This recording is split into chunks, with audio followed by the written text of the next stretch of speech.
योऽन्तः प्रविश्य मम वाचमिमां प्रसूता।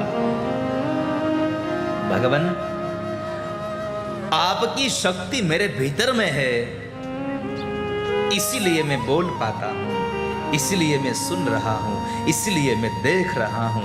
मेरा जीवन का जो भी कर्म है ना, वो आप करवा रहे हो। योऽन्तः प्रविश्य मम वाच मिमां प्रसुप्ता। मेरे भीतर में आप हो।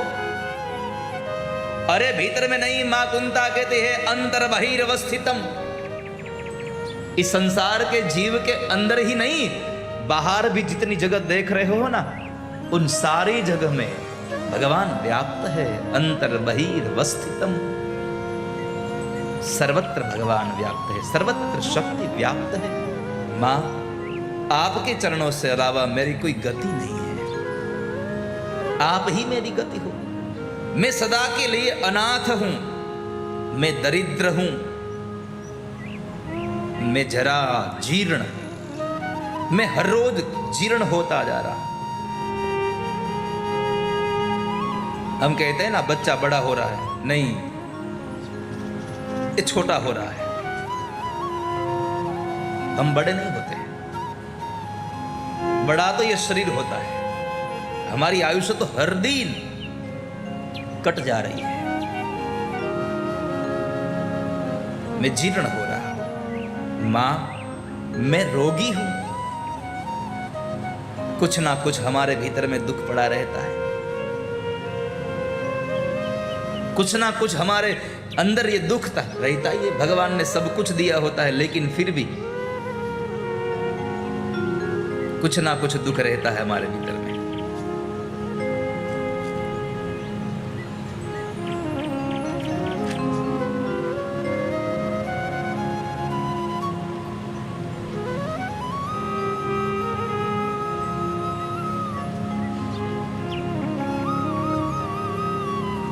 ગુજરાતીમાં એક અસિત બાબુ કરીને સૂફી શાયર થાય, એમણે બહુ સુંદર બે પંક્તિઓ લખી છે. આ દુઃખની વાત આવી તો મને યાદ આવી ગયું. એટલે સિતારાઓ નિર્મળ આકાશમાં જ ચમકે છે. સિતારાઓ નિર્મળ આકાશમાં જ ચમકે છે. ફૂલો રણમાં નહીં, બાગમાં જ ખીલે છે. સિતારાઓ નિર્મળ આકાશમાં જ ચમકે છે અને ફૂલો રણમાં નહીં, બાગમાં જ ખીલે છે. પણ એક અજબની વાત કુદરતની કરામતમાં છે. એક અજબની વાત કુદરતની કરામતમાં છે. બધું સુખ હોવા છતાં કંઈ ને કંઈ દુઃખ બધાને મળે છે. બધું સુખ હોય પણ એકાદું દુઃખ હોય આપણને.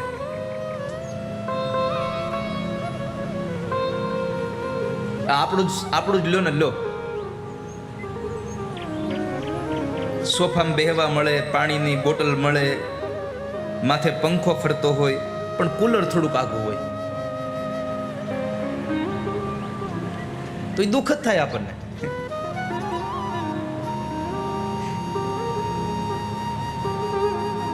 એક અજબની વાત છે કુદરતની કરામતમાં. બધું સુખ હોવા છતાં કંઈ ને કંઈ દુઃખ મળે છે. સિતારાઓ નિર્મળ આકાશમાં ચમકે છે. ફૂલ રણોમાં નહીં, બાગમાં ખીલે છે.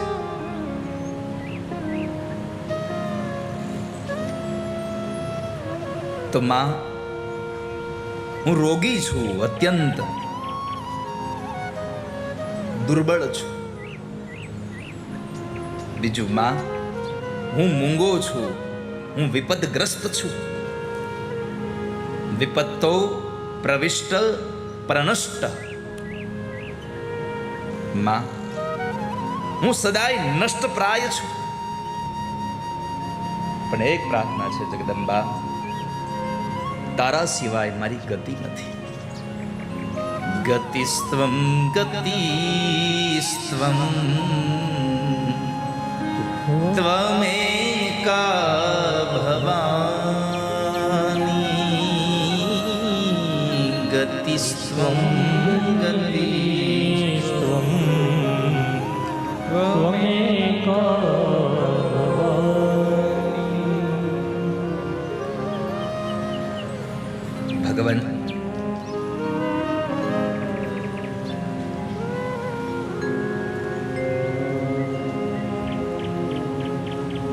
माँ, इस संसार में जीव प्रायः સ્વાર્થથી ભરેલો છે. તો હું એક કથા સાથે એક દ્રષ્ટાંત સાથે તમને આજની કથાનો પ્રારંભ કરું કે આ સંસારમાં જે માણસ સ્વાર્થ વગરનો થાય એના માટે શું બને. એક પોપટ હતો, એક વૃક્ષમાં રહેતો હતો. જંગલ હતું, બહુ બધા વૃક્ષો હતા, પણ એક વૃક્ષની અંદર એ રહેતો હતો.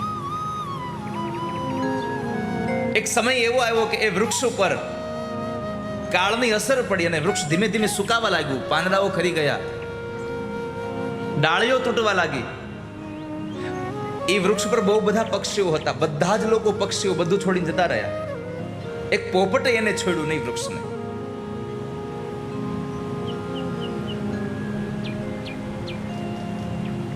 હવે તો બસ ઝાડ પડી જાય એની તૈયારીમાં છે ને પોપટ પણ પોતાનું શરીર ક્યારે પડી જાય નક્કી નહીં એવી સ્થિતિમાં આવી ગયો.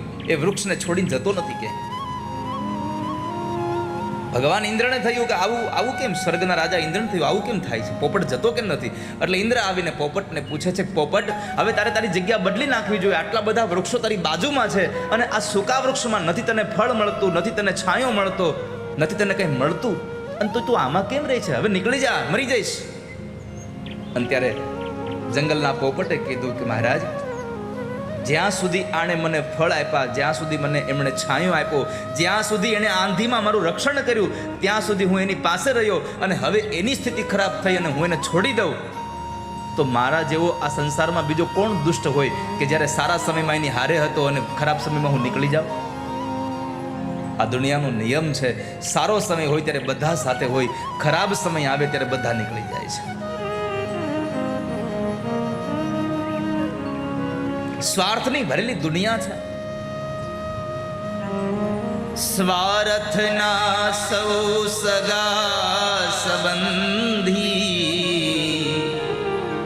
સ્વાર્થની છે દુનિયા અંધી. સ્વાર્થના સૌ સગા સંબંધી ને સ્વાર્થની છે દુનિયા અંધી. આ સ્વાર્થની દુનિયામાં ક્યારે માણસ શું કરે નક્કી નહીં. અરે અજાણ્યો માણસ અજાણ્યા માણસને કદાચ મારે, કૂટે, પીટે, એનું ખરાબ બોલે તો વાંધો નહીં, પણ સગો ભાઈ પણ પોતાની સંપત્તિ માટે ભાઈ ભાઈના ગળા જ કાપે. આ સંસારમાં હગા ભાઈનું ગળું કાપી નાખે 1 ફૂટ જગ્યા માટે. કામિની ને કંચન કાજે ભાઈ ભાઈના ગળા જ કાપે. શરમ ન આવે સહેજે રે તુજને કરતા કાળા કામ, પછી કહો ને ક્યાંથી રીજે રામ.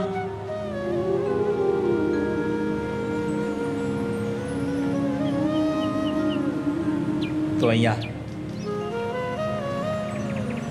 ગઈકાલે કેટલા લોકો કથામાં, ચાલો બતાવો, હાથ તો કરો. તો આજે કથા ક્યાંથી ચાલુ કરવાની છે?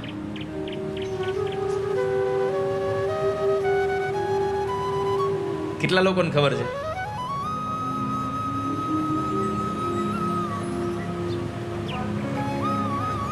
આહા, વાહ પ્રકાશભાઈ, મારે આમ જો તૈયાર છો.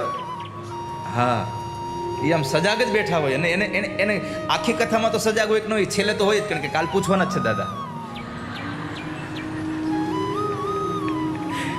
પણ મને આનંદ આવે છે બાપ કે અહીંયા કથામાં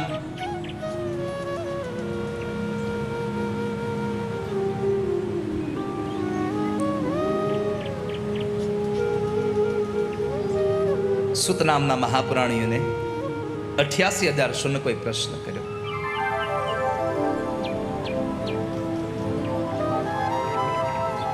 કે તમે એમ કહ્યું કે ભગવાનનું મસ્તક કપાઈ ગયું અને ભગવાન હયગ્રીવ બન્યા, ઘોડાના મસ્તક વાળા બન્યા, આવું કેમ થાય? આવું બને કેમ?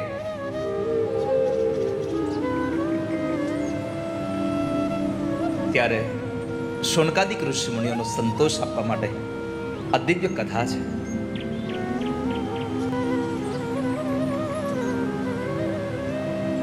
એકવાર ભગવાન વિષ્ણુ હજારો વર્ષ એમણે યુદ્ધ કર્યું અસુરો સાથે.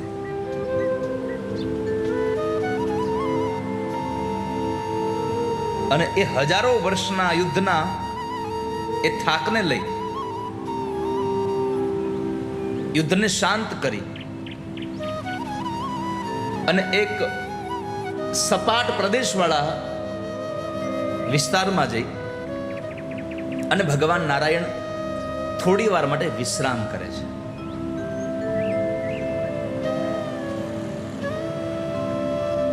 ત્યાં ગાદી તકિયાને એવું કશું હતું નહીં.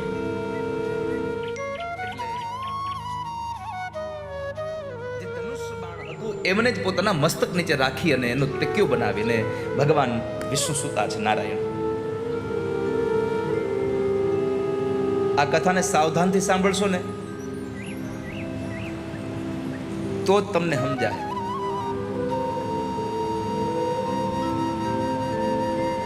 કોઈ રોગ થાય, દવાખાનામાં દાખલ થાવ, પછી ડોક્ટર આપણને પેલો બોટલ ચડાવે.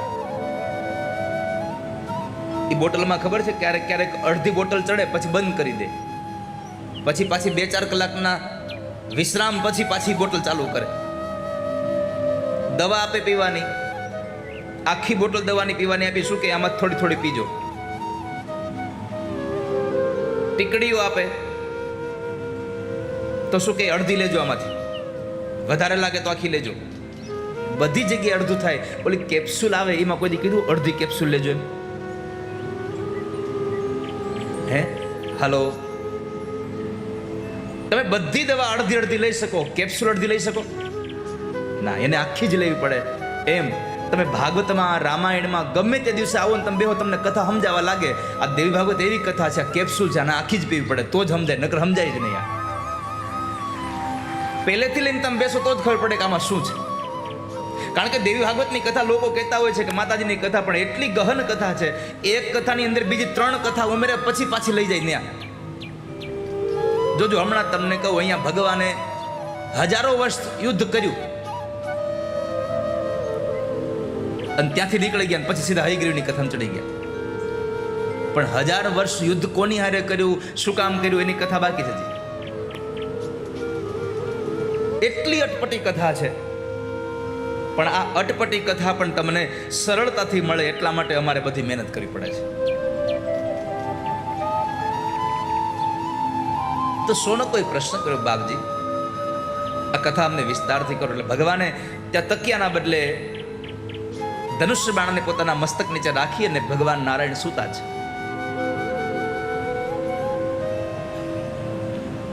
દેવતાઓને ઇન્દ્રાદિક દેવતાઓને યજ્ઞ કરવો હતો.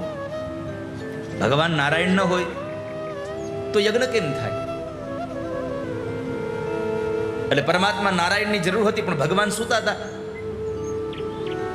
વર્ષો વીતી ગયા હતા. જ્યાં સુધી દેવતાઓનો યજ્ઞ ન થાય ત્યાં સુધી દેવતાઓને ભોજન મળે નહીં.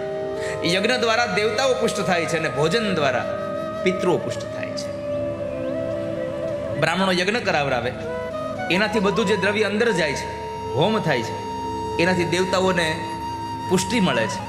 અને આ સંસારમાં જ્યારે આપણે બ્રાહ્મણોને ભોજન કરાવીએ છીએ ત્યારે આપણે પિતૃઓને પુષ્ટિ મળે છે.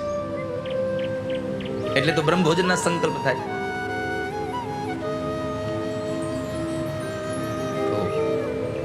ઇન્દ્રાદિક દેવતાઓને ઘણા સમય વ્યતીત થઈ ગયો, યજ્ઞનો ભાગ નહોતો મળતો. એટલે લોકોને આતુરતા હતી કે ભાઈ યજ્ઞ મળે, યજ્ઞ મળે. એટલે એ લોકો બરાબર ગયા ભગવાન બ્રહ્મા પાસે.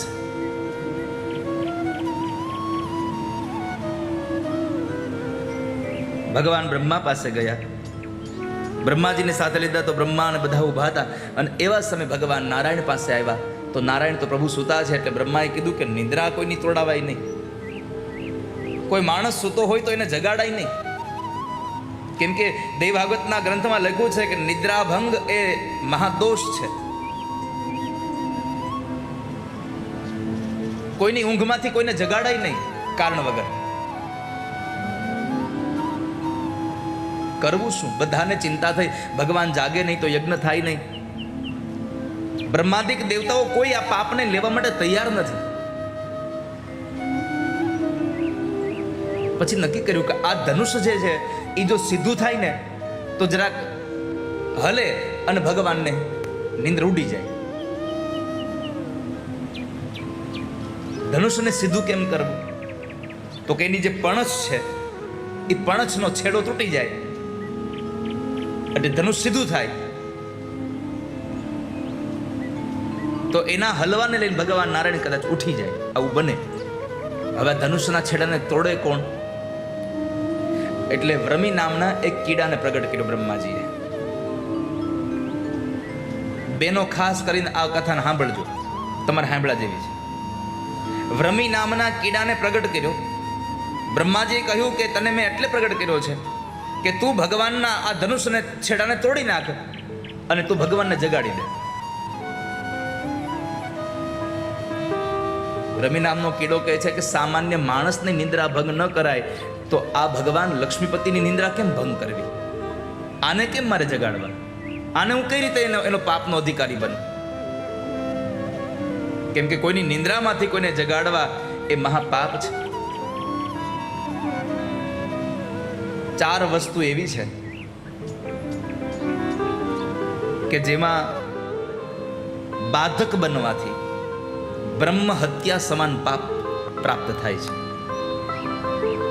કેટલી? 4 કથાઓ એવી છે, 4 જગ્યા એવી છે કે જેમાં બાધક બનો તો બ્રહ્મ હત્યાના અધિકારી બનો છો.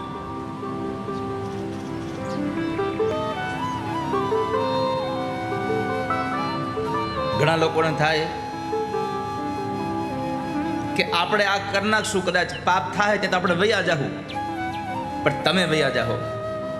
આંગણામાં તમારું વાવેલું આંબાનું ઝાડ તમે વયા જાઓ પછી પણ કેરી આપે, અને તમારા દ્વારા વવાયેલું બાવળનું ઠૂઠું પણ તમે વયા જાઓ પછી કાંટા તો આપે જ. અને તમે સારું કામ કરીને જાઓ તો તમારા આવનારી પેઢીને સુખ મળશે, અને તમે કોઈ પાપ કરીને જાઓ તો તમારી આવનારી પેઢીને દુઃખ મળવાનું આ નક્કી છે, યાદ રાખજો.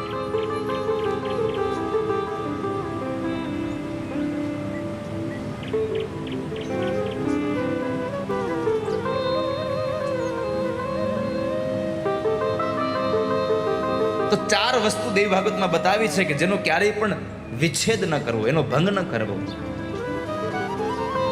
નિદ્રાભંગ કથા છેદો દંપત્યો પ્રીતિભેદનમ શૂર માતૃવિભેદશ્ચ બ્રહ્મ હત્યા સમમ સ્મૃતમ. નિદ્રાભંગ કથાશ્છેદો. કોઈ માણસ સૂતો હોય અને અકારણીને જગાડવામાં આવે તો બ્રહ્મ હત્યા સમાન પાપ લાગે છે. મોડા સુધી હુતા રહેતા હોય એ આ શ્લોક ઘરે જઈને કહેતા નહીં, પાછા દાદાએ કીધું છે. હા, ન કે બેનો હવારમાં જગાડે, એ ઊભા થાવ અમારે કચરા પોતા કરવા છે. હું કે કાલની કથા સાંભળે દાદાએ કીધું છે હુતાવીને જગાડવા નહીં. નિદ્રાભંગ કથા છે તો કથામાં આવ્યા પછી આપણાથી કથામાં કોઈનું પણ ધ્યાન કથામાંથી હટે એવી પ્રવૃત્તિ કરવી એ પણ બ્રહ્મ હત્યાનું પાપ છે. એટલે હું વારંવાર કહેતો હોઉં છું કે કથામાં આવ્યા પછી બેઠા પછી કથાનું આસન ન છોડીએ. આપણે અનિવાર્ય સંજોગો ઊભા થાય તો જ ઊભા થઈએ, કે જવું જ પડે એમ છે તો જ ઊભા થઈએ, નકર કથામાંથી ઊભા ન થઈએ. આપણે ઊભા ન થઈએ, આપણા છોકરાઓને પણ આપણી પાસે બેસાડી રાખીએ કે જેથી કરી એનાથી પણ કોઈ પાપ ન થાય, કથામાં વિક્ષેપ ન થાય, એનું ધ્યાન રાખવું જોઈએ. બીજું કહ્યું દંપત્યો પ્રીતિભેદનમ. પતિ પત્નીમાં એટલો પ્રેમ હોય એ પ્રેમને અમુક જોઈ ન શકે એમાં તિરાડ પડાવે, કાન ભંભેરણી કરે. પતિ પત્નીના પ્રેમની અંદર કાન ભંભેરણી કરનારો માણસ બ્રહ્મ હત્યાના પાપને ભોગવે છે. અને છેલ્લું કહ્યું માતા અને પોતાના બાળકને જે જુદા કરે છે, મા બાપથી સંતાનોને જે જુદા કરે છે એ પણ બ્રહ્મ હત્યાના પાપને ભોગવે છે. આ 4 જગ્યા એવી છે કે જેનો ક્યારેય પણ વિચ્છેદ ન કરો, એમાં ક્યારેય તિરાડ ન પાડવી. ન કોઈની ઊંઘ બગાડશો, ન કથામાં વિક્ષેપ થાય એવું કરશો, ન ક્યારેય કોઈના પ્રેમમાં તિરાડ પાડશો, ન મા બાપ અને સંતાનોને જુદા કરશો. નિદ્રાભંગ કથા છેદો દંપત્યો પ્રીતિભેદનમ શિશુ માતૃ વિવેદશ્ચ બ્રહ્મ હત્યા સમમ સ્મૃતમ. તો ક્યારે પણ આવું ભેદ ન કરાવો, ક્યારે પણ વિક્ષેપ ન કરાવો. એક આસને બેસીને કથા સાંભળવી જોઈએ માણસોએ. કથામાં જેટલી પણ આપણી આવશ્યકતા છે, 4 કલાક અહીંયા બેસવામાં આપણને જેટલી વસ્તુની જરૂર પડે છે, એ બને ત્યાં સુધી પ્રાયઃ આપણે આપણી સાથે લઈને આવવી જોઈએ. બેસવા માટે આપણને ગમે ત્યાં આસન મળે એમ છે, પણ આપણે આસન નાખીને બેસવું છે તો ઘરેથી આસન લઈને આવીએ. બની શકે તો ગૌમુખીને માળા ઘરેથી લઈને આવીએ. બની શકે તો પાણીની બોટલ આપણી જાતે ઘરેથી લઈને આવીએ અને શાંતિથી એક જગ્યાએ બેસી અને કથા સાંભળીએ. કથા પૂરી થાય, આ કથામાં કોઈ આપણા તરફથી વિક્ષેપ ન થાય, એટલે બને તો આપણો મોબાઈલ સાયલેન્ટ કરી દેવો, તમને અનુકૂળ આવે તો. જો કે આપ તો અહીંયા વડોદરાવાળા બધા સુગ્ન શ્રોતાજનો છો, એટલે મારે તમને કાંઈ એમાં મોબાઈલ સાયલેન્ટ કરી દેવો એવું કહેવું પડે એવું છે જ નહીં. કારણ કે પહેલા દિવસથી આ સુધીમાં હજી મેં કોઈની રિંગ સાંભળી જ નથી. એટલે તમે બધા સુગ્ન શ્રોતાજનો છો. અને કદાચ કોઈનો, આટલા લોકો છે આમાં આવતા હોય અને કોઈનો ફોન કદાચ સાયલેન્ટ કરવાનું ભૂલાઈ ગયું હોય, વડીલો પાસે નાનો ઓલો ફોન હોય એને સાયલેન્ટ કરતા આવડતો ન હોય, અને કદાચ કોકનો ફોન વગડે તો એની સામે દુશ્મનની નજરે જોવું નહીં, જાણે એને મોટો હાથી માર નાખ્યો હોય. નકર લોકો એટલી એની સામે ત્રાહી નજર કરે, એને ખબર જ છે કે ભાઈ સાયલેન્ટ રાખવાનો, પણ ભૂલાઈ ગયો તો. એટલે જેને પણ પોતાનો મોબાઈલ શરૂ રહી ગયો છે એ માણસો સાયલેન્ટ કરી દેશે. બીજું, તમને અનુકૂળતા હોય તો જ્યારે આરતી થાય ત્યારે આપણે આપણી જગ્યાએ ઊભા થઈ અને ભગવાનની માતાજીની આરતી કરવી જોઈએ. યજમાન પરિવાર અહીંયા આવીને આરતી કરે છે.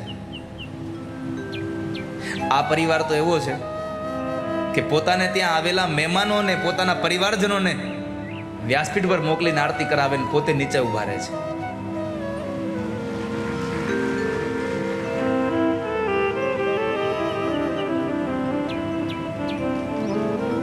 પણ આજે હું તમને કહી દઉં વ્યાસપીઠથી જ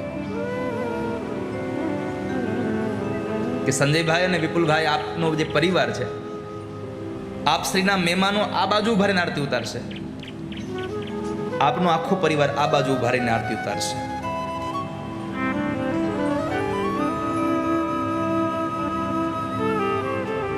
બાકીના જે બધા લોકો આવ્યા છો એ બધા સંગીતવાળાના સ્ટેજની પાછળ ઉભા રહીને માં જગદંબાની આરતી કરશું. અકારણ આપણે ઉપર આવી જવાની જરૂર નથી કોઈને.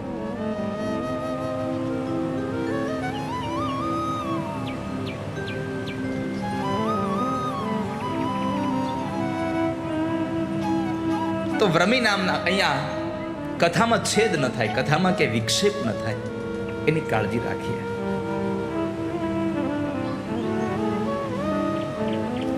તો વ્રમી નામનો કીડો બ્રહ્માજીને કહે છે કે હું આવું કોઈ પાપનું કર્મ નહીં કરું.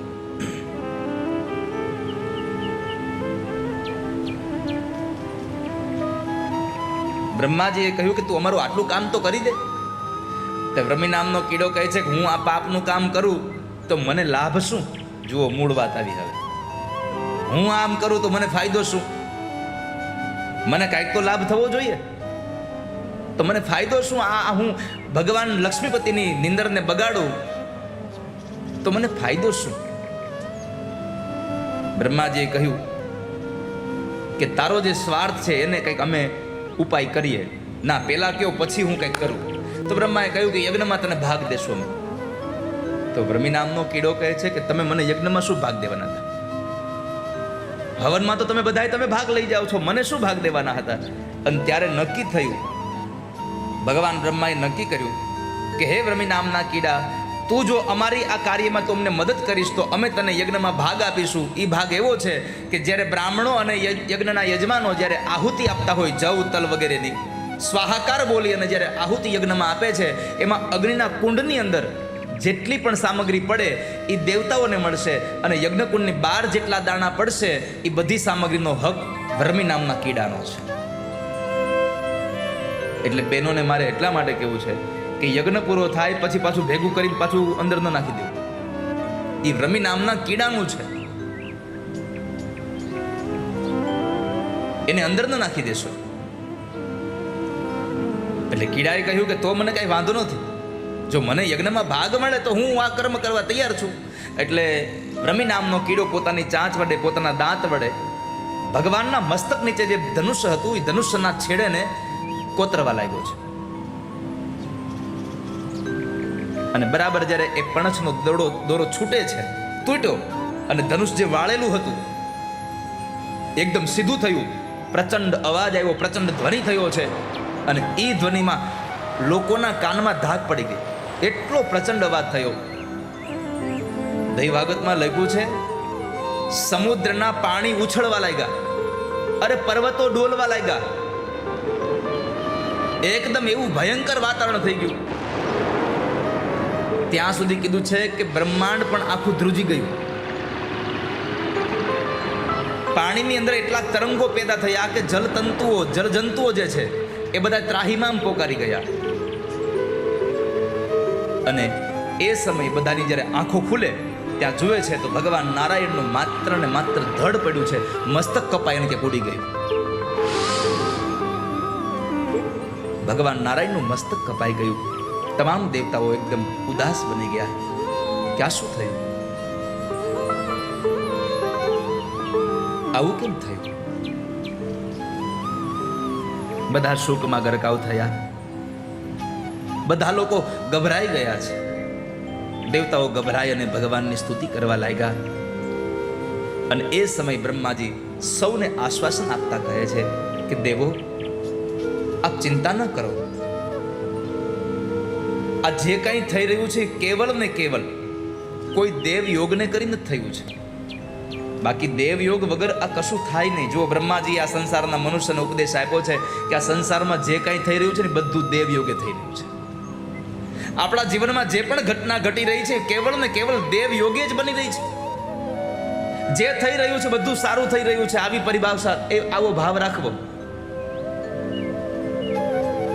આપણી હારે જે કાંઈ થઈ રહ્યું છે ભગવાન સારું જ કરી રહ્યા છે. એકવાર એક રાજા હતા અને એ રાજાનો યુવાન દીકરો ગુજરી ગયો. તો એનો પ્રધાન હતો, એ પ્રધાનને કીધું મારો દીકરો ગુજરી ગયો. પ્રધાન કે જે થયું સારું થયું. હવે રાજાનો દીકરો ગુજરી જાય અને એને કેવું કે જે થયું સારું થયું એટલે ઘીમાં આહુતિ આપવા જેવું છે, સિંહના મોઢામાં હાથ નાખવા જેવું છે. પણ રાજાને થયું મારો પ્રધાન મને બહુ વાલો છે. ક્રોધ આવ્યો પણ શાંત થઈ ગયા, કઈ બોલ્યા નહીં. થોડો સમય વ્યતીત થયો અને રાજાના પત્ની રાણીનું મૃત્યુ થયું. એટલે રાજાએ કહ્યું કે પ્રધાન હું તો હવે હાવ એલો થઈ ગયો, મારી રાણી પણ ગુજરી ગઈ, મારી રાણી મરી ગઈ. પ્રધાન કહે છે જે થયું સારું થયું. સારું થયું કીધું.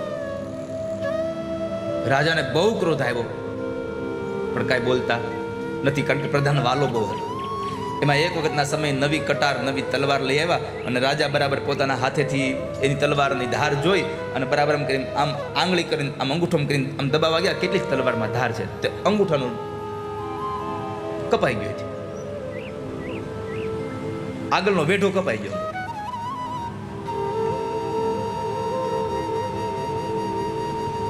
લોહીની ધારા થાય છે. પ્રધાન મારો અંગૂઠો કપાઈ ગયો. પ્રધાન કહે છે જે થયું સારું થયું. અને રાજાને એટલો ક્રોધ આવ્યો. દીકરો મરી ગયો ત્યારે કાંઈ વાંધો ન આવ્યો, પત્ની મરી ગઈ વાંધો ન આવ્યો, પણ પોતાના વિશે કીધું જે થયું સારું થયું, સારું થયું કપાઈ ગયો. અને કીધું વયો જા મારી નાખીશ તને. પ્રધાન બોલતો ગયો જે થયું સારું થયું, હાલો કાઢી મૂક્યો, વયો ગયો. એકવાર બરાબર રાજા પોતાના સૈનિકને સાથે લઈ અને જંગલમાં શિકાર કરવા ગયો. અને એ શિકાર કરવા જ્યારે જાય છે ત્યારે ઘણું બધું સૈન્ય પાછળ છૂટી ગયું અને થોડા લોકોને હારે લઈને જાય છે. એમાં બરાબર એક ભીલોની જ્ઞાતિ કે જેને બીજી કાંઈ ભાન જ નહીં, બીજી કોઈ દશા, એને જ્ઞાન નહીં, એવા લોકોએ રાજાને પકડીને એની બલિ ચડાવવા હાટું લઈ ગયા. બ્રાહ્મણો બેઠા હતા, બધા લોકો યજ્ઞ કરે છે તૈયારીમાં. બ્રાહ્મણ અને રાજાને લઈ ગયા, કીધું આની બલિ ચડાવી દઈએ. તો બ્રાહ્મણોએ કીધું પેલા પૂછો એ કોણ છે? તો કે હું આ ફલાણો રાજા છું, બરાબર સુખી છે. તારે સંતાન છે? રાજા કહે છે કે ના, મારું સંતાન, મારો દીકરો હતો એ મરી ગયો છે, મારો દીકરો મરી ગયો. બ્રાહ્મણોએ કીધું કદાચ આ ખોટું બોલતો હોય, પૂછો ને, પત્ની મારી રાણી મરી ગઈ છે. તો ભીલોના લોકો હતા એ તલવાર લઈને તૈયાર થયા, સાચું બોલો કે મારી નાખીશું. આને આમ કરીને હાથ જોડ્યા, હું સાચું કહું છું, મારે મરી ગયો દીકરો, મારી રાણી મરી ગઈ છે. આમ હાથ કર્યો, બરાબર એક બ્રાહ્મણની નજર પડી ગઈ, અંગૂઠો કપાઈ ગયો છે. બ્રાહ્મણે કીધું બારો આની બલી નહીં હાલે. કેમ? અખંડિત છે, એનો અંગૂઠો તૂટી ગયો, જોઈ ગયો. અંગૂઠો જેનો કપાઈ ગયો હોય એની બલી ચડે નહીં. આને જવા દો. રાજા વહી આવ્યો, દિવસો વીતી ગયા. પછી પાછો ઓલો પ્રધાન યાદ આવ્યો, પ્રધાનને બોલાવો. પ્રધાનને બોલાવ્યો અને કીધું કે એલા તું કહેતો તો સાચું, બરાબર, દીકરો મરી ગયો સારું થયું, હાલ બરાબર છે. મારી પત્ની મરી ગઈ સારું થયું, બરાબર છે.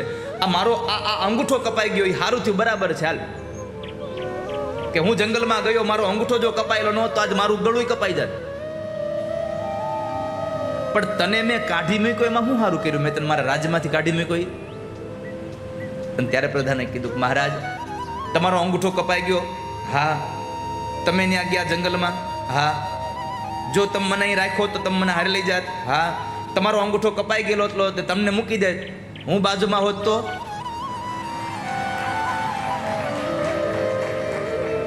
તમે મને લીધા વગર જવાના નહોતા, તો તમે મને કાઢી મૂક્યો તો સારું થયું, નકર મારું ઉડાડ નાખત. આ સંસારમાં બ્રહ્માજીએ કહ્યું કે જે થઈ રહ્યું છે એ બધું સારું થઈ રહ્યું છે.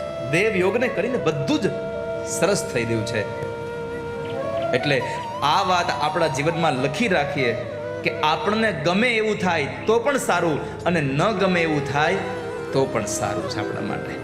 આપણને ગમે એ જ સારું એવું નહીં, જે થઈ રહ્યું છે આપણા માટે સારું થઈ રહ્યું છે. બ્રહ્માજીએ બધાને સાંત્વના આપી કે આપ સૌ શાંત થાવ, દેવયોગને કરીને આ બધું પ્રાપ્ત થયું છે અને ભોગવવું જ પડશે. દેવયોગને લઈને તમને જે સમય મળે એ સમયને ભોગવા વગર છૂટકો જ નથી.